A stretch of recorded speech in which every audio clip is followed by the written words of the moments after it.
Buka dengan adegan yang memperlihatkan seorang pria berseragam sekolah tergeletak tak berdaya dengan tubuh yang penuh luka. Dia susah payah berusaha meraih sebuah boneka sambil merintih kesakitan. Namun, dia tidak kuasa menahan rasa sakit hingga akhirnya dia menyerah. Singkat waktu, 7 tahun berlalu, tepatnya pada tahun 2020, seorang wanita menghampiri salah satu karyawan di kantor. Sambil tersenyum dia berkata, "Benarkah Anda yang bernama Mei?" "Iya, benar," jawab si karyawan sambil mengangguk. Lalu, tanpa aba-aba dan tanpa terduga, si wanita tersebut menampar Mei dengan sangat keras sambil berseru dengan sangat keras pula, "Jangan temui suamiku lagi. Jika menghubungi dia lagi, aku akan menuntutnya." Wanita tahu aja. Rekan-rekan sekantor Mei sejenak menghentikan pekerjaannya untuk menyaksikan peristiwa yang mengejutkan itu. Mereka masih tidak percaya dengan apa yang baru saja terjadi. Hari itu juga, Mei berhenti dari pekerjaannya. Sambil tertunduk malu, dia pulang membawa barang-barangnya. Seorang pria berambut agak keriting menghadangnya, lalu meminta maaf kepada Mei. "Tidak apa-apa, itu semua salahku. Lagi pula ini hanya pekerjaan kontrak," kata Mei sambil menunjukkan senyum yang terpaksa. "Masih banyak pekerjaan di tempat lain," lanjutnya. Lalu, Mei pun pergi. Setibanya di apartemen, Mei langsung merebahkan diri, merenungi hal yang baru saja ia alami. Rasa stres membuat Mei sulit untuk tidur. Dia pun menyantap mie sambil menyalakan televisi yang tidak ia tonton. Mei fokus dengan foto-foto lama yang dia unggah di akun sosmednya. Tertulis, tanggal 9 April 2012. Malam itu, waktu menunjukkan jam 00. Sudah memasuki hari berikutnya dan merupakan hari ulang tahun salah satu orang yang ada di foto itu. Dia bernama Kota Sometami. Melihat foto tersebut, membuat Mei teringat dengan insiden di masa lalu. Kini, umur Mei 24 tahun. Sudah 7 tahun sejak peristiwa tersebut. Kota adalah teman masa kecil Mei dan akan tetap menjadi anak SMA. Tidak peduli berapa ulang tahun di masa mendatang, Kota akan tetap 17 tahun selamanya. Kemudian, Mei teralihkan oleh berita di televisi yang mengabarkan bahwa pohon sakura di kota Yagami mekar lebih awal pada tahun ini. Pohon tersebut punya sejarah panjang dan sangat dicintai warga setempat. Para pengunjung bahkan datang dari jauh untuk melihat pohon sakura yang mekar di musim dingin. Namun, sangat disayangkan, pohon tersebut akan segera ditebang karena sebuah proyek pengembangan lahan. Berita tersebut membuat Mei teringat dengan kenangan masa lalu. Waktu mundur menuju tahun 2012. Hari itu ada rumor beredar bahwa ada anak kelas 1 yang mengajak Kota ke pohon sakura untuk menyatakan cintanya kepada Kota. Mei dan Haruka penasaran dengan rumor tersebut. Rio ikut nimbrung tak ingin ketinggalan. Namun Kota menegaskan bahwa rumor itu tidak benar. Jadi, memang ada anak kelas 1 yang menghampiri Kota saat dia sedang berbaring di dekat pohon sakura. Tapi anak kelas 1 itu bukan hendak menyatakan cintanya kepada Kota, melainkan menyuruh Kota pergi dari sana. Karena si anak kelas 1 itu hendak menyatakan cintanya kepada seorang pria. Teman-temannya merasa bawas kepada Kota. "Aduh, itu pasti menyakitkan," kata Mei. Mereka penasaran kepada siapa anak kelas 1 itu menyatakan cintanya. Ternyata, dia menyatakan cintanya kepada salah satu kawan mereka yang bernama Iori. "Iori, kau ditembak oleh seorang gadis lagi?" tanya Rio. Namun, Iori bilang bahwa dia menolaknya. Lagi-lagi Iori menolak cewek. Oto tidak habis pikir mengapa Iori menolak gadis semanis itu. Mereka berlima adalah sahabat yang selalu menghabiskan waktu bersama.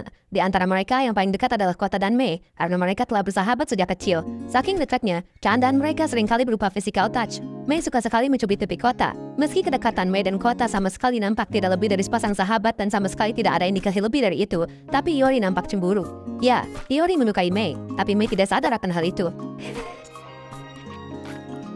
Kembali ke saat ini, mendengar berita semalam membuat Mei memutuskan untuk pergi ke Yagami. Sesampainya di stasiun, Mei dikejutkan oleh Rio yang memanggilnya. Saat ini, Rio bekerja sebagai petugas di stasiun Yagami. Setelah 7 tahun, akhirnya mereka bertemu kembali. Saat Mei main ke rumah Kota, ibunya Kota menyuguhkan inari sushi buatannya yang sangat lezat. Pada kesempatan itu, Mei bercerita tentang Iori yang disukai oleh para gadis. Di saat yang sama, Mei dan ibunya Kota kompak mengejek Kota yang berkebalikan dengan Iori. Mereka juga bercerita tentang tahayul mengenai pohon sakura tersebut. Saat dua orang menyatakan perasaan satu sama lain di bawah pohon sakura yang sedang mekar penuh, mereka akan bersama selamanya. Mei mengatakan bahwa dia memiliki impian semoga ada seorang pria yang menyatakan cinta kepadanya di bawah pohon itu. Lalu ibunya Kota berkata, "Kota, mengapa kau tidak mewujudkan impian Mei?" "Hah?" Kota terkejut. "Tapi bukan orang sembarangan." Mei berterus terang. Kota mendengus lalu berkata, "Aku juga tidak mau denganmu." Ibunya bilang bahwa dia akan sangat bahagia jika Mei menjadi istri Kota. Mereka berdua pun jadi salah tingkah. Pada kesempatan itu juga, Mei memberikan hadiah ulang tahun Kota meski sudah terlewat jauh. Mei memberinya boneka kecil untuk gantungan tas. Awalnya, Kota menolak hadiah yang terlihat kekanak-kanakan itu. Lalu Kota menerimanya seolah-olah dia terpaksa. Akan tetapi, di dalam kamar, Kota tersenyum sambil menatap hadiah dari Mei. Esoknya, Mei dan Kota berbincang mengenai rencana mereka setelah lulus. Mei bilang kalau Iori akan menjadi dokter dan bertugas di rumah sakit ayahnya, sehingga dia akan kuliah kedokteran. Sementara, Haruka bilang dia akan belajar untuk jadi ahli kecantikan. Mei mengajak Kota untuk kuliah di universitas lokal bersama. Namun, Kota bilang bahwa dia tidak ingin kuliah. Dia ingin fokus belajar fotografi di Tokyo. Seketika, Mei kecewa, tapi dia mencoba menyembunyikannya dengan senyuman. Pura-pura senang mendengarnya. Rasanya aneh jika dia dan Kota harus berpisah karena selalu bersama sejak kecil. Mei sendiri berniat untuk terus diagami. Sulit membayangkan hidup di kota lain.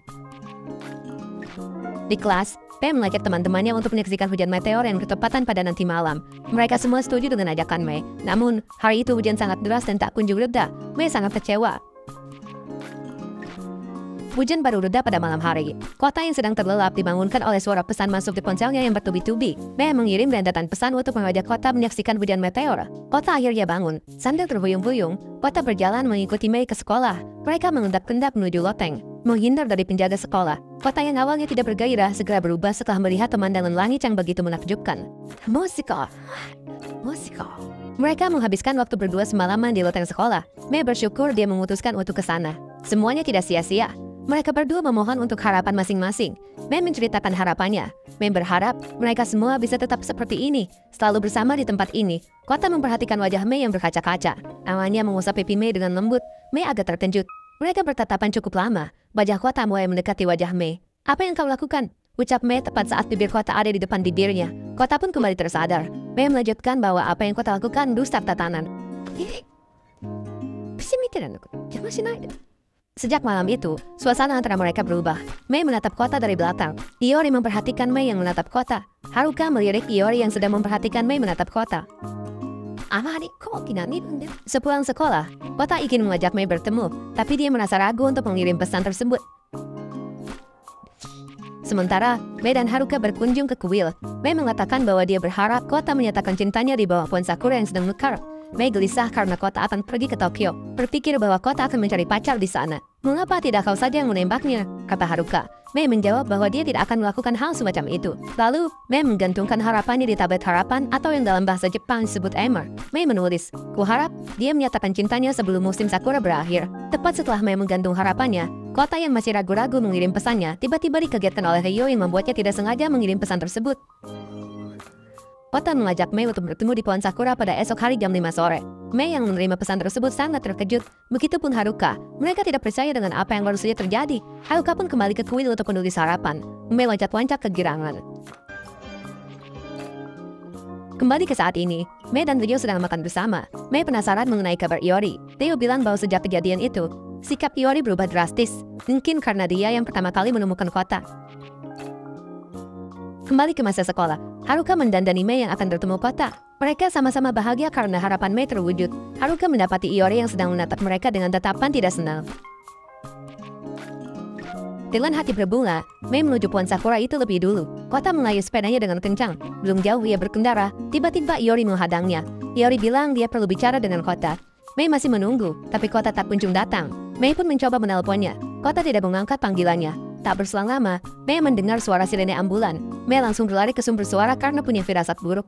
Mei melihat kerumunan orang, garis polisi, dan lampu ambulans yang berkedip-kedip. Mei menerobos masuk. Polisi segera menghalanginya. Dia melihat seseorang dibawa menggunakan tandu. Tidak jelas siapa dia, tapi Mei langsung mengenalinya setelah melihat boneka kecil yang menggantung di tasnya. Itu adalah hadiahnya untuk Kota. Mei langsung menangis, berteriak histeris memanggil nama Kota. Yoi ada di sana, menyaksikan secara langsung peristiwa yang sedang terjadi. Singkat waktu, Ryo pamit ingin istirahat. Karena besok dia masuk pagi, Mei masih ingin di sana, minum 1 atau 2 gelas pagi. Ryo memintanya untuk kembali bertemu sebelum Mei kembali ke Tokyo. Mei ketiduran. Dia dibangunkan oleh penjaga kedai. Hari sudah mulai pagi. Mei berjalan melewati kuil. Seorang anak terlihat sedang menyapu. Sesaat kemudian, anak itu mendengar kucing mengeong. Anak itu memeriksa palang rumah. Kucing menggemaskan itu ada di sana. Pada saat yang sama, ia melihat Emma yang tertutup dedaunan. Anak itu kembali menggantungnya.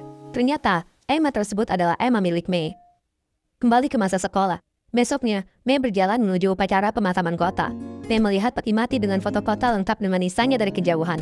Mei tidak mau mendekat. Mei tidak tahan dan kembali pergi. Dia berjalan menuju pohon sakura yang sedang mekar itu, di mana harapannya belum terwujud. Mei masih tidak percaya Kota sudah tidak ada. "Kota, di mana kau?" serunya dengan cukup keras. "Aku yakin kau hanya sedang tersesat di suatu tempat." Lanjutnya, Mei pun menangis sambil bersimpuh di pohon tersebut, meminta Kota menepati janjinya. Sejak itu, banyak musim telah berlalu. Tak lama lagi, musim semi ke-7 tiba. Mei kembali ke kota itu. Dia menyadari sesuatu. Sama seperti Kota, Mei masih menjadi dirinya yang 17 tahun. Tidak peduli berapa tahun berlalu, Mei masih belum bisa pindah dari sana. Tiba-tiba saja angin berhembus kencang. Lalu, Mei melihat sosok Kota yang muncul di hadapannya, lengkap dengan seragam sekolah seperti terakhir kali mereka bertemu. Mei tertegun melihat kehadiran Kota. Lalu, tiba-tiba Kota memanggilnya. Mei langsung teriak dan segera berlari sekencang-kencangnya. Kota merasa bingung kepadanya. Terlihat ada seorang kakek tua memperhatikannya. Kota menuju sekolahnya, duduk di bangku lamanya. Kondisi sekelilingnya sudah berubah. Barang-barang yang ada di mejanya pun bukan miliknya. Pemilik bangku itu datang. "Sedang apa kau di sana?" Dia adalah anak yang menyapu di kuil tadi. Dia bernama Naoki. Kota kekeh itu adalah tempat duduknya. Bahkan, Kota menganggap bahwa seragam yang Naoki kenakan salah. Akhirnya, Naoki menunjukkan bahwa hari ini adalah tahun 2020. Naoki tahu siapa Kota. Dia bilang Kota sudah mati. Dia memberitahu bahwa Kota mengalami kecelakaan sepeda. Dia terjun ke jurang dan mati. Kota merasa bingung. Naoki menunjukkan berita kematiannya di ponsel. Itulah alasan Mei bersikap aneh. Kota langsung berlari, lupa memberikan ponsel Naoki. Secara kebetulan, Haruka yang telah mengendarai mobil melihatnya. Kota menuju rumahnya. Dia melihat dua orang pekerja konstruksi sedang bekerja. Kota bertanya kemana pemiliknya. Salah satu pekerja menjawab bahwa dia sudah pergi setelah anaknya meninggal. Naoki mengantar Kota ke makamnya. Akhirnya, Kota baru benar-benar percaya bahwa pada tahun 2012 lalu dia meninggal. 7 tahun lalu, saat dia berumur 17 tahun. Namun, Kota tidak bisa mengingat apa yang terjadi. Mei kembali bertemu Ryo. Dia bilang dia melihat Kota di pohon sakura, lengkap dengan seragam SMA-nya. Dia juga memanggil namanya. Ryo bilang bahwa apa yang Mei katakan gila. Mereka berdua pun tertawa. Mei membenarkan perkataan Ryo. Mungkin itu hanya mimpi, katanya. Sesaat kemudian, Haruka pun datang dan langsung melapor bahwa dia melihat Kota. Haruka tidak menyangka melihat Mei ada di sana. Sama-sama mengalami hal yang sama. Haruka akhirnya yakin kalau yang dia lihat bukanlah ilusi. Namun, Ryo masih tetap tidak percaya. Mana mungkin orang yang sudah mati bisa lari-lari, kata Ryo. Saat Ryo dan Haruka sedang berdebat, Mei langsung berlari. Dia meninggalkan tasnya. Mei kembali ke pohon sakura, berteriak memanggil Kota. Namun, Kota tidak muncul. Mei ke rumah lamanya juga tidak ada. Mei pun terkuil, berdoa untuk kembali dipertemukan dengan Kota. Dia melihat seseorang sedang menyapu, dan ternyata orang itu adalah Kota. Mei bertanya mengapa dia di sini. Kota menjawab bahwa dia memutuskan untuk bekerja dan tinggal di kuil. Namun bukan itu yang Mei maksud. Kota pun mengerti dengan maksud Mei. Kota bilang dia juga tidak tahu dengan apa yang terjadi. Dia baru saja bangkit dari kematian. Mei mendekat, menyentuh wajah Kota, memastikan bahwa itu bukan mimpi, lalu mencubitnya seperti yang dulu ia sering lakukan. Kota merasa sakit. Mei akhirnya benar-benar yakin bahwa Kota kembali hidup. Mei menangis terharu. Kota pun mendekapnya. Kemudian, Mei mempertemukan Kota dengan dua sahabatnya yang lain. Mereka termenung melihat Kota ada di depan mereka. Kota paham dengan kebingungan mereka. Dia mengaku bahwa dia bangkit dari kematian. Sadar bahwa apa yang dia lihat nyata, Ryo langsung memeluk Kota. Mereka pun reunian. Yang lain minum alkohol. Sementara, Kota minum jus jeruk karena masih 17 tahun. Mereka heran hantu bisa minum jus jeruk. Lalu, Ryo memberitahu kalau dia bekerja di stasiun. Haruka bercerita bahwa dia bekerja di salon kecantikan. Mei terkejut mendengarnya. Dia senang Haruka menggapai impiannya. Kota heran mengapa Mei baru tahu. Mei mengungkapkan bahwa ini adalah pertama kalinya dia tiagami setelah 7 tahun. Selama itu pula, Mei tidak pernah melakukan kontak dengan yang lain. Suasana jadi canggung sejenak. Lalu, Kota bertanya di mana Iori. Ryo bilang kalau Iori menghindari mereka semenjak kematian Kota. Iori tidak pernah membalas telepon dan pesan mereka. Mereka masih tidak paham apa alasannya. Kemudian, Haruka bertanya, mengapa pada hari itu Kota berada di jalur gunung, tempat kecelakaan terjadi. Padahal, dia berencana untuk bertemu Mei di pohon sakura. Tapi, Kota tidak ingat sama sekali. Situasi jadi laluan. Dia memecahkan keheningan dan bertanya kini Mei bekerja di mana. Kota terkejut setelah tahu bahwa Mei pergi ke Tokyo meninggalkan Yagami. Mei bilang bahwa saat ini dia sudah berhenti. Setelah itu, Ryo menyuruh Kota untuk ganti baju. Takutnya orang-orang sadar dan mengira bahwa Kota adalah hantu. Sementara, Haruka mengajak Mei menginap di tempatnya. Haruka meminta Mei jalan-jalan dulu dengan Kota karena dia mau membereskan tempatnya dulu. Kota bertanya pada Mei, apakah itu salahnya semua orang jadi berpencar? Kota tak pernah mengira bahwa Mei akan meninggalkan tempat ini. Mei mengatakan bahwa alasannya pergi karena dia harus mengosongkan rumah karena proyek pengembangan lahan. Jadi dia berubah pikiran dan pergi ke Tokyo. Itu bukan salahmu, Kota, jelas Mei. Kota juga penasaran kemana ibunya pergi. Mei bilang bahwa dia pun tidak tahu apa yang terjadi padanya. Kota sangat ingin makan inari sushi buatan ibunya. Haruka mengatakan bahwa dia tidak menyangka Mei kembali ke sini. Dulu, Mei ingin pergi karena mengingat memori tentang Kota terlalu menyakitkan. Haruka pikir dia tidak akan pernah kembali. Mei bilang bahwa semua itu karena pohon sakura. Dia melihatnya di berita dan tidak bisa menahan diri. Mei tidak bisa menahan diri untuk pulang kampung. Tanpa sadar, dia sudah di kereta. Mungkin itu terjadi agar kalian berdua bertemu lagi, ungkap Haruka. Ini adalah keajaiban, lanjutnya. Namun, Mei merasa bahwa kini sudah terlambat. Sudah 7 tahun sejak saat itu.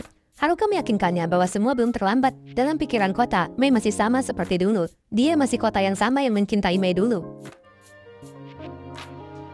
Di pagi hari saat tengah menyapu, Kota melihat Emma milik Mei. Dia baru tahu apa harapan yang ditulisnya. Naoki sadar bahwa yang dimaksud penulisnya adalah Kota. Naoki menyarankan Kota untuk segera menyatakannya.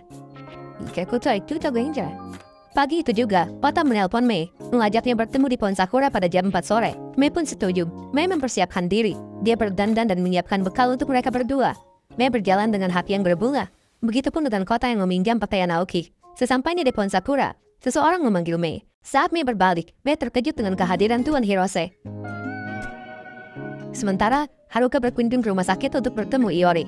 Haruka memberitahu bahwa Mei kembali ke kota ini. Haruka mengajaknya untuk kembali berkumpul. Namun, Iori menolaknya. Dia bilang dia sibuk. Saat Iori hendak meninggalkannya, Haruka langsung berseru, "Aku melihat kejadian itu." Iori menghentikan langkahnya. Haruka bilang bahwa sebelum kejadian itu, dia melihat Iori berbicara dengan Kota. Haruka ingin tahu apa yang sebenarnya terjadi. Kota menyaksikan pertemuan Mei dengan Tuan Hirose. Tuan Hirose bilang bahwa dia menceraikan istrinya. Mei terkejut. Hirose sudah memikirkan matang-matang untuk hidup bersama Mei. Hirose mengajak Mei untuk memulai dari awal. Mei tidak harus memutuskannya sekarang. Kota mendengar seluruh percakapan itu. Lalu, dia pun pergi. Kota duduk di tangga kuil sampai hari gelap. Mei pun datang menghampiri. Bertanya dengan lembut mengapa Kota tidak datang. "Kau tadi bertemu seseorang," ungkap Kota dengan nada kesal. "Dia selingkuh denganmu," tanya Kota. Mei tidak bisa mengelak. Kota bertanya, apa yang Mei lihat dari pria seperti itu? Kota bilang bahwa Mei hanyalah ditipu. "Kau benar-benar bodoh," tegas Kota. Mendengar hal itu, Mei pun jadi marah. Mei bilang Kota tidak tahu apa-apa tentangnya. Semenjak 7 tahun lalu, banyak hal berubah. Kota membenarkan perkataan Mei. Kota berkata, "Ya, Mei yang aku kenal tidak senang jadi mainan seorang pria. Dan dia takkan berhenti bekerja hanya karena terlalu menyusahkan. Kau tak tahu apa-apa." Mei menangis. "Kau tidak tahu apa yang aku lalui setelah kematianmu. Kau tidak tahu apa yang kurasakan 7 tahun terakhir ini." Nadanya mulai meninggi. Mei bertanya, "Mengapa kini Kota kembali?" Mei merasa Kota tidak adil berbicara seperti itu setelah membuat orang lain menderita. Lalu, Mei pun pergi meninggalkan Kota, dan bekal yang tadi ia siapkan untuk mereka berdua. Kota membuka bekal itu. Ternyata, Mei membuat inari sushi untuk mereka berdua. Iori nampak sangat syok melihat Kota sudah tergeletak penuh luka. Ponselnya terus berdering. Lalu, Iori pun terbangun dari tidur karena bunyi telepon yang terus berdering. Kejadian itu masih menghantui Iori sampai saat ini. Naoki mengatakan bahwa kehadiran 1 atau 2 orang pria dalam hidup Mei saat ini adalah wajar, mengingat dia sudah berumur 24 tahun. Atau kailan sonyorishku. Mei memberitahu Haruka bahwa dia menjadi selingkuhan suami orang. Mei mengaku bahwa alasannya berhenti bekerja adalah karena istrinya melabraknya di kantor dan seketika seluruh kantor tahu kasus perselingkuhannya. Mei sadar apa yang dilakukannya memalukan. Haruka mendapati bahwa sahabatnya sudah benar-benar berubah. "Itulah diriku sekarang," kata Mei berterus terang. Sesaat kemudian, Mei menerima panggilan telepon. Rio memberikan roll film dari kamera milik Kota yang masih ia simpan. Siapa tahu Kota ingin mencetaknya, mengingat mereka sering foto bareng waktu itu. Lalu, Kota bertanya bagaimana kondisi Mei setelah dia meninggal. Rio menjawab bahwa Mei sangat depresi. Dia bahkan tidak datang ke pemakaman Kota. Mei berhenti tertawa dan tersenyum, seolah menolak fakta bahwa Kota sudah meninggal. Awalnya Haruka terus mensupport Mei. Namun, ketika Mei pergi ke Tokyo, Haruka berhenti bicara dengannya karena dia tidak mau Mei terus memikirkan Kota. Haruka ingin Mei move on. Sejenak, Kota berpikir bahwa lebih baik dia tidak pernah kembali hidup. Rio tidak setuju. Dia senang Kota kembali, dan dia yakin Mei juga senang dengan kehadiran Kota saat ini. Lalu, Kota bertanya tentang Iori. Rio menjawab bahwa sebentar lagi Iori akan resmi menjadi dokter. Di tempat lain, Mei bertemu dengan Tuan Hirose. Mei diajak untuk ikut dengannya ke Tokyo dan bekerja di kantornya. Hirose memberinya tiket kereta. Dia akan berangkat besok jam 5 sore. Di rumah sakit, Iori diberitahu suster bahwa seseorang ingin bertemu dengannya. Orang itu mengaku bernama Kota Sometami. Iori terkejut mendengarnya. Lalu suster memberitahu Kota bahwa Iori sudah pulang. Kota menitip pesan di secari kertas. Kota menulis bahwa dia berada di kuil Yagami. Malamnya, Mei bilang kepada Haruka bahwa besok dia akan kembali ke Tokyo. "Bagaimana dengan Kota?" tanya Haruka. Mei menjawab bahwa dia tidak akan melakukan apapun karena dia sudah 24 tahun sedangkan Kota masih 17 tahun. Haruka jadi teringat saat dulu Mei ingin pergi ke Tokyo. Haruka menyesal telah membiarkan Mei pergi, berpikir supaya Mei bisa move on. Kali ini, jika Mei pergi ke Tokyo karena memang benar-benar cinta pada pria itu, Haruka akan mendukung Mei sepenuhnya. Tapi, kalau alasannya hanya untuk melarikan diri, Haruka tidak ingin Mei pergi. Haruka ingin Mei di sini bersama Kota. Namun, Mei sudah memutuskan untuk tetap pergi. Haruka pun menangis.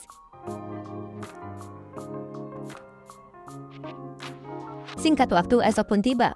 Hari itu, wali kota akan melakukan kunjungan ke kuil. Wali kota panik karena penolakan penebangan pohon sakura. Ayah Naoki bilang bahwa pohon sakura yang mekar di musim dingin ini adalah berkah dari dewa. Hal tersebut bukanlah kebetulan. Semua yang terjadi pasti sudah ditulis sebagai takdir. Tak peduli sekecil atau sesepele apapun, pasti ada alasan di balik semuanya. Kota izin untuk pergi ke suatu tempat. Dia membawa roll film miliknya. Kota berlari berpapasan dengan wali kota dan para asistennya. Wali kota nampak terkejut dengan anak yang berlari itu. Kota juga berpapasan dengan Iori yang sedang mengendarai mobil. Iori sekilas melihatnya, tapi tidak terlalu yakin. Dia berpikir itu hanyalah halusinasi. Tidak mungkin kota hidup lagi. Mei meninggalkan pesan terima kasih di secari kertas untuk Haruka. Ota pergi ke sekolah lamanya, mengendap-endap masuk ruang pencucian foto.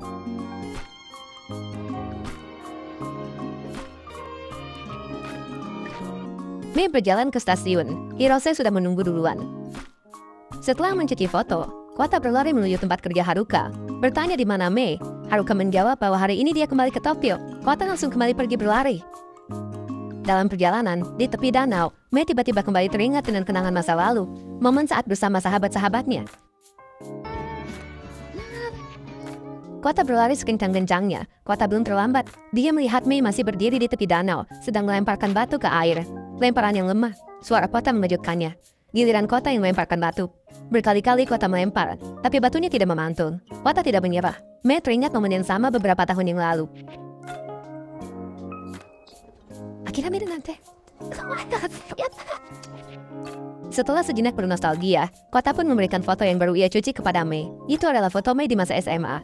Lalu, Kota berkata bahwa dia tidak tahu apa yang terjadi selama 7 tahun setelah kematiannya. Seberapa lama rasanya, seberapa berat bebannya, Kota tidak akan mengerti karena dia hanyalah anak 17 tahun. Tapi itu bukanlah masalah bagi Kota. Tidak peduli apakah Mei 17 tahun, atau 24 tahun, atau 30 tahun, atau bahkan 40 tahun. Kau adalah dirimu, ungkap Kota. Kota hanya ingin Mei selalu tersenyum. Kota juga minta maaf karena membuatnya menangis. Inari sushi darimu, sangat lezat, kata Kota dan langsung pamit pergi. Mei pun datang menemui Hirose di stasiun.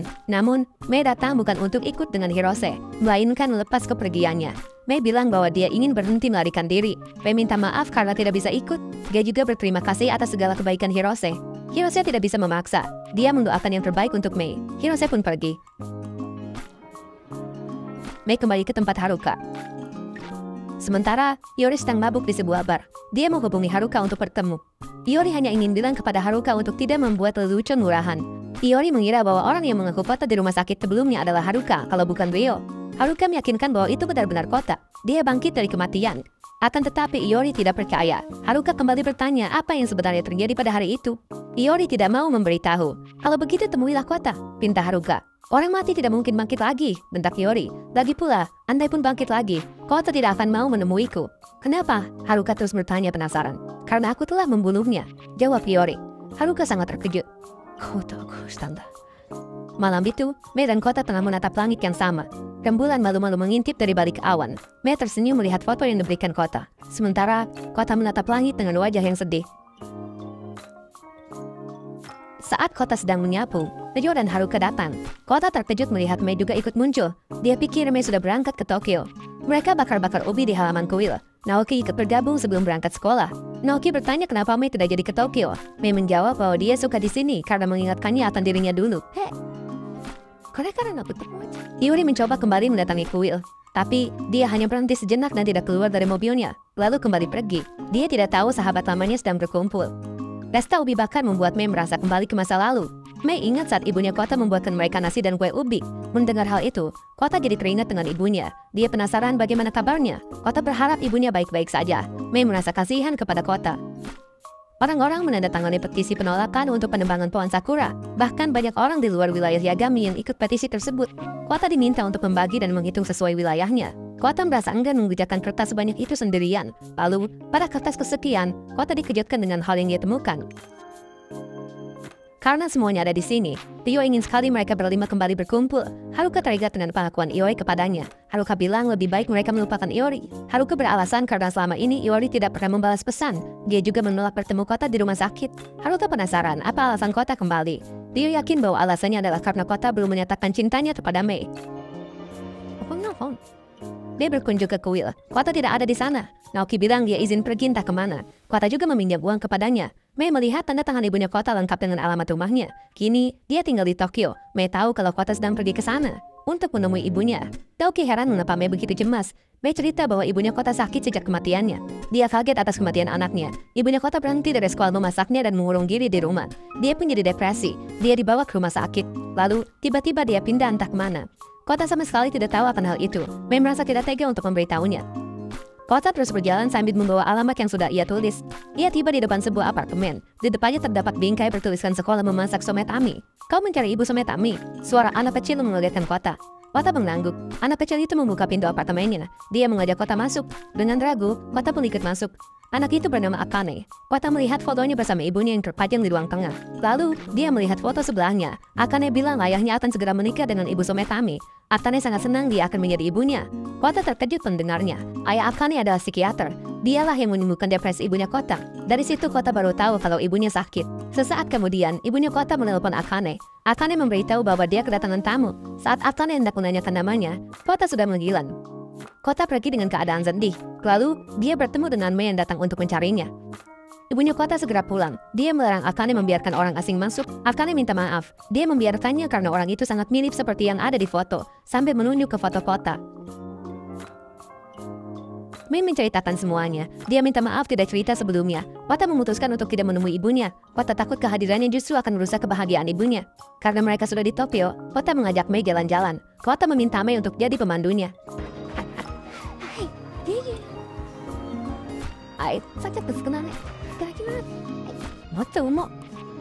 Mereka berdua seru-seruan bareng di Tokyo. Mei sendiri belum pernah menjelajahi Tokyo seperti ini sebelumnya. Setelah puas jalan-jalan, mereka berdua kembali ke Yagami. Mei bercerita kepada Ryo bahwa Kota tidak menemui ibunya. Ryo berpikir mungkin itu keputusan terbaik. Tengah asik mengobrol, mereka berdua dikejutkan dengan kedatangan ibunya Kota yang baru saja tiba dari Tokyo. Ibunya Kota penasaran apakah yang datang menemuinya benar-benar Kota. Oleh karena itu, dia datang ke sana. Dia tahu itu terdengar gila.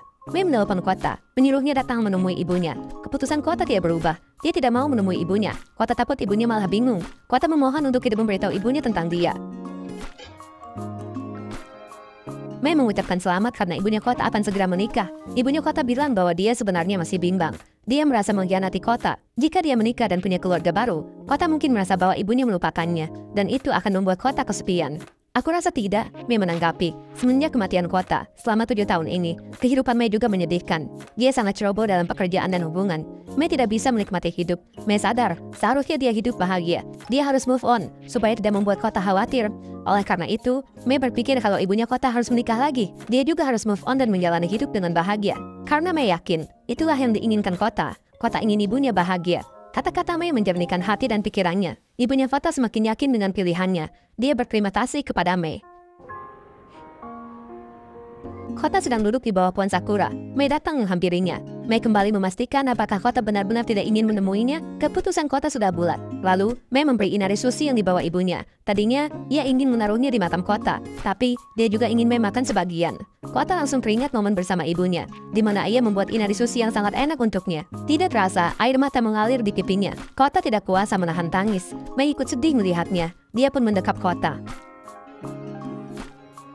Singkat waktu, esok pun tiba. Mei berjalan menuju kuil berbarengan dengan anak-anak sekolah. Tiba-tiba insiden kecelakaan terjadi. Salah satu anak sekolah ditabrak mobil. Dia langsung dilarikan ke rumah sakit. Mei ikut mengantarnya. Di sana, Mei bertemu dengan Iori. Setelah mengurusi pasien, Iori mengobrol dengan Mei di atap. Iori bilang kondisi pasiennya tidak parah. Sudah 7 tahun, mereka baru bertemu lagi. Waktu berlalu begitu cepat. Mei senang Iori benar-benar jadi dokter. Pasti berat sekali karena nyawa orang dipercayakan padamu. Mei berucap, kau luar biasa Iori. Lanjutnya, Iori hanya diam. Wajahnya menunjukkan bahwa dia merasa dirinya tidak pantas menjadi dokter. Mei bilang bahwa setelah kecelakaan itu, Mei tidak semangat menjalani hidup. Sedangkan, Iori tetap semangat hingga berhasil meraih impiannya. Itu sungguh luar biasa. Setelah itu, Mei mengabarkan Iori bahwa Kota telah kembali. Mei tahu bahwa Iori tidak akan percaya. Mei tahu bahwa Iori menganggapnya gila. Tapi, Mei meyakinkannya bahwa Kota benar-benar hidup seperti manusia pada umumnya. Dan sekarang, ia tinggal di kuil. Mei bertanya, maukah sekali saja Iori bertemu dengannya? Iori tidak menjawab. Dia minta maaf dan langsung pergi. Pagi itu, Kota kesal karena Naoki tidak membantunya dan sibuk main HP. Naoki sedang mencari hadiah. Dia bilang pacarnya dirawat di rumah sakit karena kecelakaan. Dia kesepian dan Naoki pikir dia harus membawakan hadiah untuknya. Giliran Naoki bertanya mengenai hubungan Kota dengan Mei. Naoki memintanya untuk berusaha lebih keras. Saat itu juga, Kota menelpon Mei. Dia bilang ingin memberinya hadiah. Kota meminta Mei untuk bilang kepadanya jika dia ingin sesuatu. Mei ada satu keinginan. Kota pun menuju apartemen Haruka. Mei ingin Kota masak untuk pesta hotpot. Kota mengira hanya untuk mereka berdua. Mei membantu Kota memasak. Mereka asik berduaan sambil menunggu Haruka dan Dio pulang kerja. Saat tengah asik menyantap, Mei memberitahu kawan-kawannya bahwa dia juga mengajak Iori datang. Mei bilang dia bertemu dengan Iori di rumah sakit saat mengantar korban kecelakaan. Mei bercerita tentang Kota kepada Iori, tapi dia tidak percaya. Mei masih belum mendapat balasan dari Iori. Mei dan Kota bercerita betapa kagumnya mereka kepada Iori yang berhasil menjadi dokter. Sedangkan Haruka hanya tertunduk gelisah, terus teringat pengakuan Iori. Singkat waktu, pesta hotpot pun selesai. Ryo dan Kota pulang. Haruka akhirnya memberitahu Mei tentang pengakuan Iori. Haruka takut untuk mengatakannya. Makanya, ia baru bilang sekarang. Haruka juga memberitahu tentang pertemuan Kota dan Iori pada hari di mana seharusnya Kota dan Mei bertemu di Pohon Sakura. Hari saat terjadinya kecelakaan. Namun, Mei tidak percaya pada pengakuan Iori. Mei yakin Iori tidak akan melakukan hal seperti itu kepada Kota. Dulu, terkadang mereka memang suka bertengkar remeh. Tapi, Iori tidak mungkin membunuh Kota. Mei bilang dia percaya pada Iori. Akhirnya, Iori berkunjung ke kuil Yagami. Ia bertemu Kota. Dia tidak percaya Kota benar-benar kembali. Kota sangat senang bertemu Iori. Iori berkata, tidak adakah hal yang ingin kau katakan kepadaku? Kota malah meminta maaf karena membuat Iori menderita dan membuat semua orang berpisah. Iori bertanya apakah Kota tidak ingat dengan apa yang terjadi. Kota ingat, tapi bukan dengan insiden kecelakaan itu. Melainkan ingat dengan hutang minuman kepada Iori, yang mana Iori sendiri sudah lupa. Lalu, Iori mendapat panggilan telepon. Ia pun pamit kepada Kota. Kota berterima kasih karena Iori sudah datang. Ia kembali mengajaknya bertemu di lain waktu. Haruka kembali menemui Iori. Ia bilang bahwa tadinya dia berpikir bahwa Iori benar-benar pelakunya. Tapi, saat dia memberitahu Mei, dia marah kepadanya. Mei yakin Iori tidak seperti itu. Haruka tidak akan menanyakan tentang hari itu lagi. Dia pun percaya pada Iori. Dia datang hanya untuk mengatakan hal tersebut. Singkat waktu, malam pun tiba. Mereka semua berkumpul di bar menunggu Iori. Mei bilang Iori ingin bertemu. Benar saja, sesaat kemudian Iori datang. Suasana langsung berubah serius. Iori ingin menyampaikan sesuatu yang ia rahasiakan dari mereka. Sebelumnya, Iori bertanya kepada Kota terlebih dahulu, apakah ia benar-benar tidak ingat mengapa dia meninggal. Kota sama sekali tidak ingat. Pada hari itu, ketika Kota hendak menyampaikan perasaannya kepada Mei, Iori mencoba menghalangi jalannya. Itu karena Iori juga mencintai Mei. Semua orang kecuali Haruka baru mengetahui hal tersebut. Hari itu, Iori jujur kepada Kota bahwa dia juga suka kepada Mei. Mereka berdua kerap kali balapan sepeda saat bersaing mendapatkan sesuatu. Iori memohon kepada Kota untuk memberinya kesempatan. Dia tidak akan membiarkan Kota mendapatkan Mei begitu saja. Iori mengajaknya balapan sepeda. Iori tahu apa yang dilakukannya egois, tapi Kota mengabulkan permohonannya. Mereka balapan. Yang pertama mencapai garis finish asal menyampaikan perasaannya kepada Mei. Iori melaju lebih depan. Ia berpapasan dengan mobil. Lalu, ia pun berhasil mencapai finish duluan. Dia menunggu Kota. Namun, Kota tak kunjung datang. Iori pun balik lagi untuk mencari Kota. Iori tidak menemukannya. Dia mencoba menelponnya. Dering ponselnya terdengar jelas. Iori mengemuk ke jurang yang merupakan sungai bebatuan. Ia melihat Kota tergeletak tak berdaya. Iori berlari menghampirinya, berusaha membangunkannya. Namun, semuanya percuma. Kota sudah tidak bernyawa. Iori tahu bahwa dia tidak punya peluang. Namun, dia tidak mau menyerah begitu saja. Saat itu, dia kekanak-kanakan. Dan karena ulahnya itu, akhirnya Kota pun tewas. Dia tahu, seharusnya dia langsung beritahu semuanya. Tapi, Iori tidak sanggup. Dia sangat takut Mei tahu yang sebenarnya. Saat itu, aku tidak jujur. Aku pengecut, ucap Iori sambil menangis. Saat ku dengar Kota telah kembali, aku pikir dia hendak memberitahu bahwa orang sepertiku tidak memenuhi syarat untuk menjadi dokter. Lanjutnya, kau salah, itu hanya kecelakaan, Ryo menyela. Iori langsung memotong. Kalau dia tidak mengajaknya balapan, Kota pasti sudah menyatakan cintanya dan mulai berkencan dengan Mei. Aku yang memisahkan kalian berdua, ungkap Iori kepada Mei dan Kota. Dia meminta maaf sambil menangis, lalu dia pun pergi. Mei ikut menangis. Kota terus kepikiran. Lalu, tiba-tiba kepalanya sakit. Dia teringat dengan sepotong peristiwa tersebut. Dia pun berangkat menuju TKP kecelakaan. Mobil melintas. Lampu mobil tersebut menerpa wajahnya. Seketika, Kota benar-benar teringat mengapa dia terperosok ke jurang. Itu semua karena mobil yang berpapasan dengannya. Mobil tersebut hampir menabraknya dan membuat Kota terperosok ke jurang. Setelah itu, seseorang melihatnya dari atas. Tapi, Kota tidak tahu siapa dia. Kota ditemukan pingsan. Mei segera menjenguknya. Naoki menjelaskan apa yang terjadi. Lalu, Kota menceritakan hal yang baru dia ingat, yakni mengenai penyebab kecelakaannya karena kemunculan mobil yang tiba-tiba. Kota mengatakan bahwa dia juga melihat orang di atas jurang. Dia hendak teriak minta tolong, tapi tidak bisa. Orang itu meninggalkan Kota di sana. Kota tidak ingat siapa dia. Kepalanya tiba-tiba kembali sakit karena memaksa mengingatnya. Mei memintanya kembali beristirahat. Saat hendak pergi, Mei tidak sengaja melihat Emma miliknya yang masih tergantung. Dia berpikir kalau saja dia tidak membuat harapan pada 7 tahun lalu, mungkin masa depan akan berbeda. Mei kembali menemui Iori. Dia memberitahu penyebab kecelakaan kota. Iori terkejut. Lalu, saat dia sedang menemani pasiennya, Hyori pasien kecelakaan yang masih belum bisa berdiri, Iori melihat wali kota datang. Iori memperhatikan mobilnya. Iori langsung ingat pada hari saat dia balapan. Dia baru ingat kalau dia berpapasan dengan mobil tersebut. Iori memberitahu Mei bahwa dia memang berpapasan dengan mobil sebelum kecelakaan terjadi. Iori bilang bahwa itu adalah mobil wali kota. Lalu, mereka berdua sepakat untuk mendalami kecelakaan itu. Sementara, Ryo mengajak Kota untuk kumpul bareng. Ryo memintanya untuk memberitahu Mei dan Iori. Kota melihat Mei sedang bersama Iori di mobilnya. Kota bersembunyi. Lalu, Kota menghampiri Mei di apartemen Haruka. Mei terkejut melihatnya. Kota mengajak Mei untuk kumpul di bar nanti malam. Mei bilang dia tidak bisa karena sedang sibuk. Kota tahu bahwa Mei sedang bersama Iori meskipun Mei berusaha menutupi. Kota pun pergi. Mei dan Iori berusaha mencari petunjuk mengenai insiden kecelakaan tersebut. Mereka mengumpulkan clipping berita untuk mencari berbagai informasi yang dirasa berguna. Mei tidak ingin melibatkan Kota karena dia tidak ingin Kota berpikir keras. Dia takut Kota kembali pingsan. Mei memberitahu kalau Haruka sedang ikut pelatihan dan baru pulang malam hari. Kota penasaran apa yang sedang mereka lakukan. Apakah mereka menyembunyikan sesuatu? Dia kembali mengunjungi Kota. Dia sebal karena rencananya gagal. Dia memberitahu Kota kalau Haruka tidak bisa pulang karena badai salju. Kota terkejut, karena itu berarti Mei dan Iori akan berduaan semalaman. Mei juga mengembarkan berita tersebut kepada Iori. Mereka tetap melanjutkan investigasi tersebut semalaman suntuk. Di sela aktivitas mereka, Iori bertanya, "Menurutmu, jikalau Kota tidak mengalami kecelakaan, bagaimana kehidupan Kota sebagai orang dewasa?" Mei menjawab bahwa setua apapun dia, Kota akan tetap sama. "Apakah kau masih mencintainya?" Iori bertanya lagi. Mei menjawab bahwa dia tidak begitu mengerti dengan perasaannya. Kota masih kepikiran dengan mereka berdua. Dia tidak bisa tidur. Iori memberitahu bahwa ayahnya berteman baik dengan wali kota. Penebangan pohon sakura adalah rencana ayahnya untuk membangun rumah sakit di sana. Ayah Iori meminta bantuan wali kota untuk proyek tersebut. Mei terkejut mendengarnya. Iori minta maaf karena baru memberitahunya. Setelah lama mencari, akhirnya mereka mendapat petunjuk. Mereka mendapati jadwal wali kota pada hari terjadi kecelakaan, di mana dia baru selesai menghadiri pesta hari jadi rumah sakit ayahnya dan melintasi jalur tersebut. Iori berpikir bahwa hari itu kemungkinan besar wali kota sedang mabuk. Besok paginya, Mei mengunjungi Kota. Dia membawakan makanan untuk Kota. Mei mendapati bahwa Kota merajuk padanya. Kota bertanya apa yang dia lakukan dengan Iori. Mengapa dia menyembunyikannya? Mei ingin menjelaskan, namun tiba-tiba ponselnya berdering. "Apakah itu Iori?" Kota bertanya. Mei mengangguk. "Aku sedang kalian berbaikan." Lanjut Kota dengan wajah cemburu dan langsung masuk ke dalam. Mei ingin meluruskan semuanya saat itu juga. Tapi informasi dari Iori sangat penting. Iori bilang dia tahu wali kota hendak kemana saat ini. Mei dan Iori mengikutinya, lalu mencegatnya. Wali kota tahu Iori adalah anak dari pemilik rumah sakit. Iori bertanya mengenai Kota kepadanya, murid SMA yang hampir ia tabrak, yang ia tinggalkan hingga tewas. Iori bilang dia melihat mobilnya sebelum kecelakaan. Wali kota menjawab bahwa dia tidak ingat. Dia meneruskan bahwa lagi pula itu sudah lama. Mengapa harus diungkit?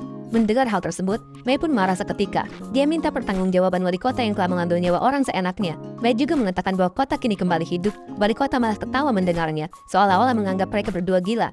Mei tambah marah. "Mengapa kau tidak menolongnya? Mengapa kau menelantarkannya? Jika kau membantunya, mungkin Kota masih hidup sampai sekarang." Mei membentak sambil menangis. Dia menyuruh wali kota untuk minta maaf pada Kota, tapi dia tidak peduli. Wali kota malah menantang. Jika memang dirinya terlibat dalam kecelakaan itu, mereka berdua harus memberi bukti. Wali kota juga mengancam Iori, tindakannya bisa merugikan ayahnya. Mei mencoba kembali menahannya, tapi wali kota menarik tangannya dan membuat makanannya berhamburan. Kota meminta Iori untuk bertemu dengannya. Kota meminta Iori untuk jujur padanya mengenai pertemuan dia dengan Mei kemarin di rumah apartemen Haruka. Iori menjelaskan semuanya, bahwa dia dan Mei berusaha menyelidiki insiden kecelakaan itu. Iori juga memberitahu siapa orang yang meninggalkan Kota. Dia adalah wali kota yang bernama Akaike. Namun, Akaike dengan keras kepala menolak mengakuinya. Iori minta maaf karena merahasiakan itu darinya.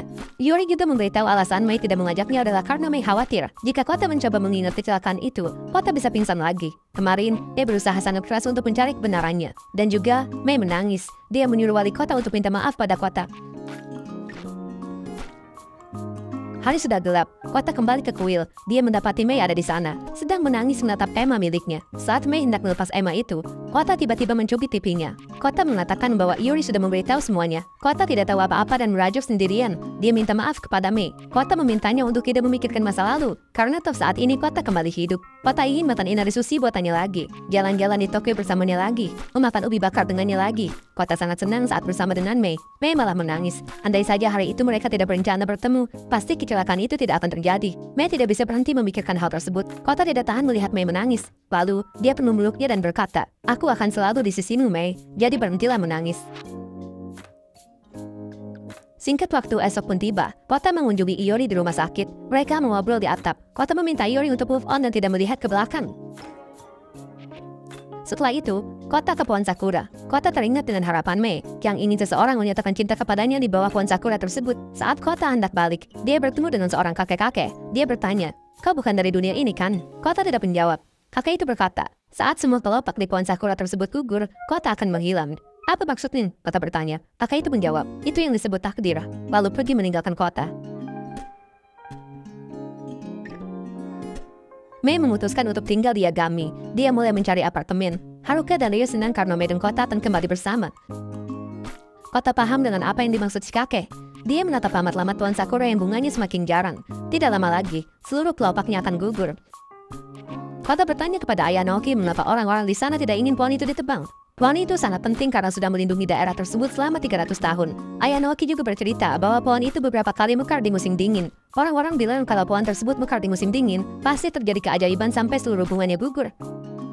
Mei berkunjung ke rumah sakit untuk menjenguk korban kecelakaan yang dia tolong. Dia bertemu dengan Naoki di sana. Mei bertanya apakah mereka berdua sepasang kekasih. Si gadis langsung menyangkalnya dan mengatakan bahwa mereka hanya teman sekelas. Tidak ada hubungan apapun.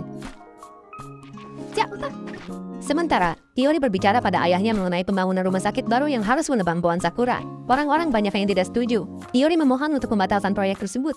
Namun, ayahnya menolak. Dia bilang dia sudah susah payah berusaha, tidak bisa mundur.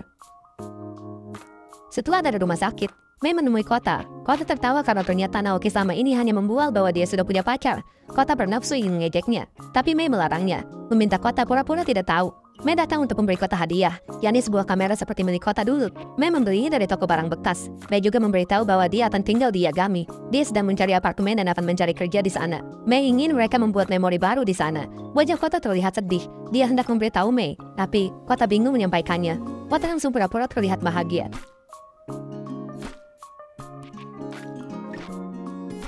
Kota memutuskan akan melakukan sesuatu. Dia mengajak teman-temannya untuk menghabiskan waktu bersama. Dia memaksa mereka izin bekerja. Hari itu, mereka berlima hangout seharian.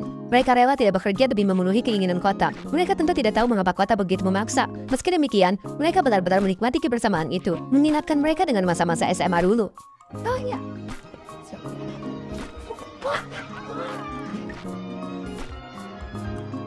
Wow. Dalam kegiatan itu, Kota dan Mei kerap kali menunjukkan kedekatan mereka. Iori masih ada rasa cemburu walaupun tidak terlalu nampak. Namun, Kota sadar akan hal tersebut. Kota berkata pada Iori, apapun yang terjadi di masa depan, jangan pernah menahan dirimu. Kau harus jujur pada dirimu dan perasaanmu. Setelah itu, mereka kembali bersenang-senang. Perkataan Kota menghilangkan rasa canggung di antara mereka. Di perjalanan pulang, Mei berkata, Kota, tadi sangat seru. Semoga tahun depan bisa seperti ini lagi. Kota memernyit lalu pura-pura tersenyum. Kebersamaan mereka hari itu terus berlanjut. Mereka semua bermain di tempat Kota. Saat waktu malam sudah sangat larut, mereka izin pulang karena besok pagi harus bekerja. Namun, Kota memaksa untuk tetap di sana. Waktu masih sore, kata Kota. Lagi-lagi, mereka menuruti keinginan Kota. Mereka minum-minum, mengobrol, ketawa ketiwi, sampai lewat tengah malam.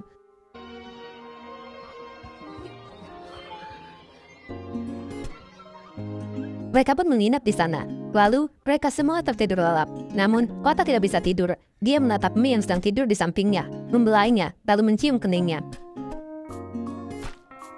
Singkat waktu, pagi pun tiba. Kota membangunkan mereka pagi-pagi sekali. Padahal, mereka belum lama tidur. Mereka tidak paham dengan Kota. Tapi, mereka tetap mengikutinya. Mereka berjalan terhuyung-huyung. Kota mengajak mereka melihat sunrise. Mereka nampak tidak tergiur.